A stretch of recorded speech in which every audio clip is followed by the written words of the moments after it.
साथियों नमस्कार, स्वागत है आप सभी का आपके अपने यूट्यूब प्लेटफॉर्म पर। एलटी ग्रेड भर्ती को लेकर के आप सभी को पता है कि एलटी ग्रेड का नोटिफिकेशन उत्तर प्रदेश लोक सेवा आयोग की तरफ से जारी किया गया था। एलटी ग्रेड में पहले मान्यता ये हुआ करती थी या पहले जो वैकेंसी होती थी एलटी ग्रेड में वो 6 से लेकर के 10वीं तक के टीचर नियुक्त किए जाते थे। एलटी ग्रेड के बहुत सारे विद्यालय ऐसे हैं जो 6वीं से लेकर के 10वीं तक के हैं, 6वीं से 12वीं तक के हैं। वहाँ पर एलटी ग्रेड की जो नियुक्ति होती रही है उसमें जो है 6 से लेकर के 10 तक एलटी के टीचर पढ़ाते रहे हैं। लेकिन जो पिछली वैकेंसी आई थी पिछले पिछले विज्ञापन में मामला कोर्ट में चला गया था और कोर्ट में इस बात के लिए मामला चला गया था कि राइट टू एजुकेशन एक्ट के थ्रू 6 से 8 को पढ़ाने के लिए एक टीचर को जूनियर टेट क्वालिफाई होना अनिवार्य होता है। तो फिर एलटी ग्रेड के जो टीचर नियुक्त होकर के जूनियर में जाकर के पढ़ाते हैं उनके लिए टेट जरूरी क्यों नहीं है। मामला कोर्ट में चला, कोर्ट में सुनवाई हुई, अंततोगत्वा कोर्ट ने निर्णय दिया कि यदि वैकेंसी 6 से लेकर के 10वीं तक में हो रही है तो इसका मतलब टेट जरूरी होना चाहिए। तब सरकार की तरफ से ये दलील गई कि वैकेंसी 6वीं से लेकर के 10वीं तक के लिए नहीं है बल्कि 9वीं से 10वीं के लिए ये नियुक्ति की जा रही है, 9वीं से 10वीं के लिए नियुक्ति की जा रही है। तब कोर्ट ने कहा था कि विज्ञापन में यह बात आपने बताई है, तो कहा गया कि नहीं विज्ञापन में ये चीज मेंशन नहीं है। तब कोर्ट ने कहा था कि एक शुद्धि पत्र आप जारी करिएगा, एक शुद्धि पत्र जारी करके ये बताइए कि यह जो विज्ञापन है वो 9वीं 10वीं के लिए केवल है, इसमें हम 6वीं से 8वीं का विज्ञापन शामिल नहीं किए हैं। ऐसे स्कूल जहां पर 6 से लेकर के क्लासेस चलती हैं वहां पर ये जो टीजीटी की नियुक्ति करेंगे वो जूनियर के लिए नियुक्ति नहीं करेंगे, 9वीं 10वीं के लिए हम नियुक्ति करेंगे। ऐसे स्कूलों में नियुक्ति करेंगे जहां 9वीं 10वीं को पढ़ाना होगा, केवल 6वीं से 8वीं को नहीं पढ़ाना होगा। तो कोर्ट के निर्देशानुसार जो है लोक सेवा आयोग को अपना एक शुद्धि पत्र जारी करना था। तो कोर्ट के अनुसार आयोग ने अपना शुद्धि पत्र जारी कर दिया। कल आपने देखा होगा सोशल मीडिया पर वो सर्कुलेट हुआ, अखबारों में ने उसे खबर के रूप में उठाया कि एलटी ग्रेड शिक्षक कक्षा 9 और 10 में ही पढ़ाएंगे। राजकीय विद्यालयों में एलटी ग्रेड यानी सहायक अध्यापक या प्रशिक्षित 2025 में चयनित शिक्षक जो कक्षा 9-10 के बच्चों को ही पढ़ाएंगे। हाई कोर्ट ने 2 अप्रैल के आदेश के क्रम में उत्तर प्रदेश लोक सेवा आयोग ने सोमवार को शुद्धि पत्र अपना जारी कर दिया। सोमवार को आयोग ने अपना शुद्धि पत्र जारी कर दिया।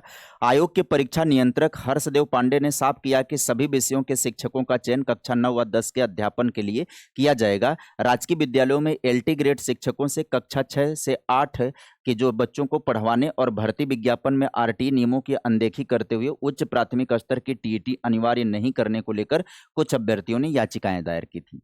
मतलब मोटी मोटी बात क्या हो गई, राजकीय विद्यालयों में जो चयनित एलटी ग्रेड के अध्यापक होंगे वो केवल कक्षा 9 और 10 के बच्चों को ही पढ़ाएंगे, कक्षा 6 से लेकर के 8 में वो नहीं पढ़ाएंगे।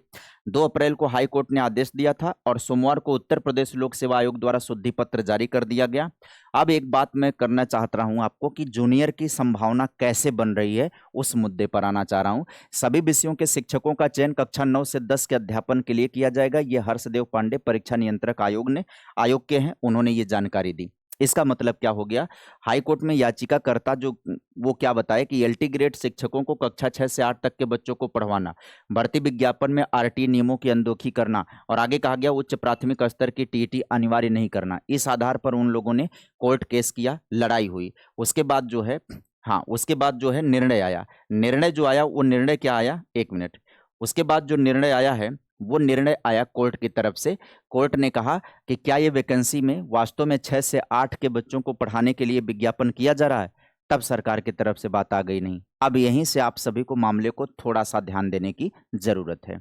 यह वैकेंसी 9 और 10 में अध्यापन के लिए किया जा रहा है।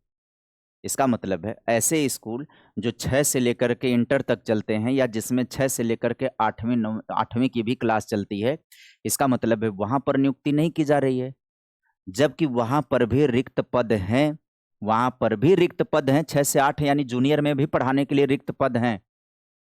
वहां अध्यापक कहां से आएंगे, क्योंकि उसमें प्राइमरी तो चलता नहीं है एलटी में कि राजकीय में प्राइमरी से फिर जूनियर में प्रमोट करके टीचर भेज दिए जाएं। तो इसका मतलब उन विद्यालयों में पद खाली हो जाएंगे। तो जब उन विद्यालयों में पद खाली हो जाएंगे, 6वीं से 8वीं में नियुक्ति नहीं हो रही है, इसका मतलब है लोक सेवा आयोग की तरफ से ऐसे विद्यालय जहां 6वीं से लेकर के 12वीं तक की क्लास चलती है, वहां जूनियर टीचर के यानी कि 6वीं से लेकर के 8वीं तक में टीचर की वैकेंसी आने वाले टाइम पर देखने को अनिवार्यता मिलेगी ही मिलेगी। तय है कि वो वैकेंसी आप सभी को देखने को मिलेगी। अब वो वैकेंसी कब देखने को मिलेगी ये समय के ऊपर निर्भर कर रहा है और ये काफ़ी दिनों तक इंतज़ार नहीं होगा। मुझे लग रहा है कि अगले आयोग के जो कैलेंडर होंगे उसमें जूनियर की वैकेंसी को शामिल करना ही करना पड़ेगा, अन्यथा वहाँ का जो अध्याचन आया हुआ है, वहाँ के जो रिक्त पद हैं, उनकी जो वैकेंसी, उनके जो बच्चों के शिक्षण कार्य पठन पाठन प्रभावित हो रहे हैं, इससे क्या होगा कि नामांकन की संख्या गिर जाएगी और एलटी विद्यालय में नामांकन की संख्या गिरने का मतलब है सीधा जो है प्रॉब्लम ही प्रॉब्लम हो जाएगी।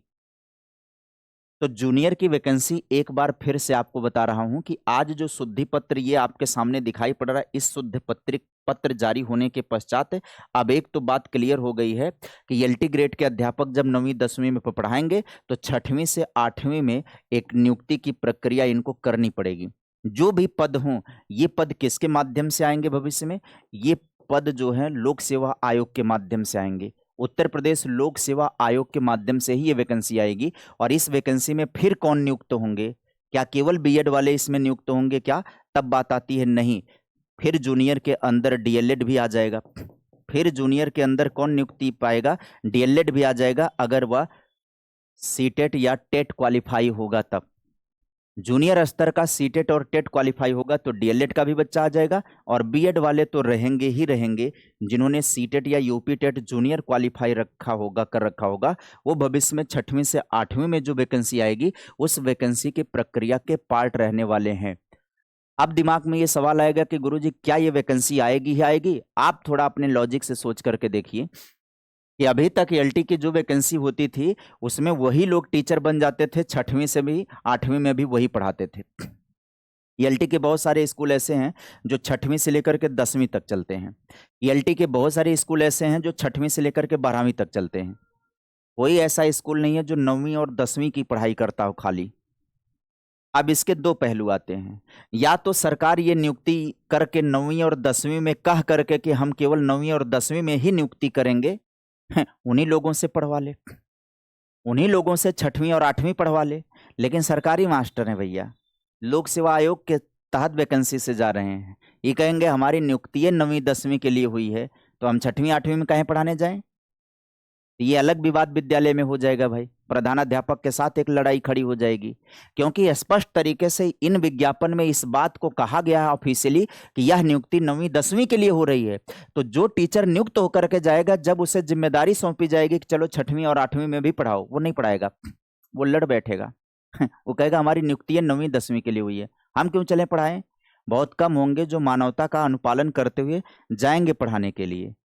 तो सरकार अगर इस विचार पर है, अगर आयोग इस विचार पर है कि हम नियुक्ति 9वीं 10वीं में दिखाएंगे और 6वीं से भी पढ़वा लेंगे, तो आने वाले टाइम पर यह एक विवाद का कारण बनेगा, एक टकराव का कारण बनेगा। सरकार इससे बाहर निकलेगी, प्रधानाचार्य जो होगा वो ज़्यादा लोड नहीं लेगा इन चीज़ों का, वो इसे अवॉइड करेगा, वो अध्याचन भेज देगा कि भैया ये रिक्त पद हैं, इस पर हमें टीचर चाहिए। तो रिक्त पद हैं, हमें टीचर चाहिए, तो आने वाले टाइम पर उसको भले ये झेला दें, 1 साल 2 साल ये भले झेला दे आयोग, लेकिन ये तय है कि जूनियर में इनको वैकेंसी करनी पड़ेगी आने वाले टाइम पर। मैंने उसका लॉजिक समझा दिया कि अगर ये पढ़वाना भी चाह रहे होंगे तो भी लीगल ये पढ़वा नहीं सकते हैं, लीगली ये 9वीं 10वीं में ही पढ़वाएंगे, क्योंकि वो टीचर कहेगा मेरी नियुक्ति ही 9वीं 10वीं के लिए हुई है। तो इस हिसाब से जूनियर के अंदर वैकेंसी निकल करके आएगी। अब वो 1 साल का समय लगाते हैं या 2 साल का समय लगाते हैं, ये आने वाले टाइम पर देखना होगा, और जितना टाइम लगाएंगे उतना रिटायरमेंट के पश्चात रिक्तियां देखने को मिलेंगी। तो जूनियर में तो वैकेंसी फिक्स है। अब इस आदेश के बाद, इस शुद्धि पत्र के बाद ये तय हो गया। मिलेंगे फिर किसी नई वीडियो में, नई इन्फॉर्मेशन के साथ, नई जानकारी के साथ। आपसे अपील करेंगे कि अगर आपने वीडियो को यहाँ तक देखा है, चैनल पर नए हैं तो सब्सक्राइब जरूर कर दीजिएगा। मिलती रहेगी खबरें आप सभी को इस प्लेटफार्म पर इसी तरीके से। जो कुछ भी नया अपडेट होता, नई जानकारी होती है, मैं उसके संबंध में वीडियो लेकर के आ जाता हूँ। आज के लिए फिलहाल इतना ही। Bye bye, take care, thank you.